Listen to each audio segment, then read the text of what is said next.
cause for me. After more than 20 years of working, coaching, and consulting in matrix organizations, I grew really frustrated with the lack of resources, tips, and ideas for people in these roles. So individually, few of us have this figured out, but collectively, I think we actually can wrap our arms around it, and we do have it figured out, more than we realize. So that's what I went after. I connected with over 100 people that are living it right now. I collected their stories, their ideas, their tips, their practices, and that's the background of the book. It's needed now more than ever because things aren't getting any less complicated. And in the matrix, while we may not give it that name, it's alive and well and growing in dimensions as organizations reach globally, try to do more with less, and attempt to solve increasingly complex issues. There are really 4 different types of matrix roles. The first one is the traditional project matrix role. You're on a project and you report both to the project manager as well as to your line manager. The second one is a reporting relationship role. You've got 2 bosses, similar to the project matrix role, but your second boss may or may not have any association with a particular project. And the last 2 are all about the matrix around you. The first one is cross-functional team matrix. These are cropping up all over organizations as a way to solve problems. They bring together people from all over the organizational matrix to tackle problems, make decisions, etc.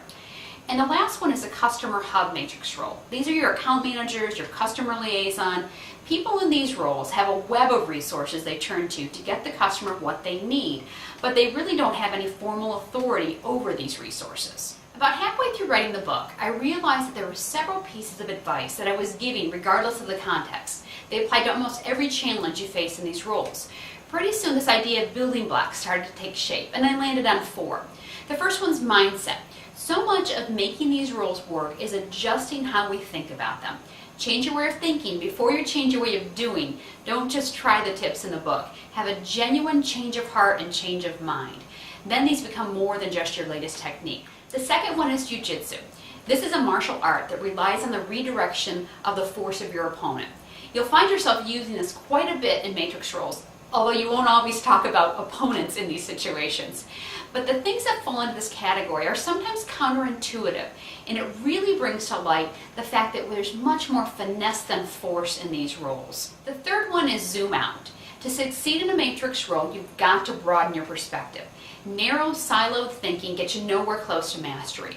But this isn't always as easy as it sounds, because sometimes narrowing down, hunkering down to focus just on our little piece of things is our way to manage the chaos that is characteristic of these complex roles. The last building block is triage.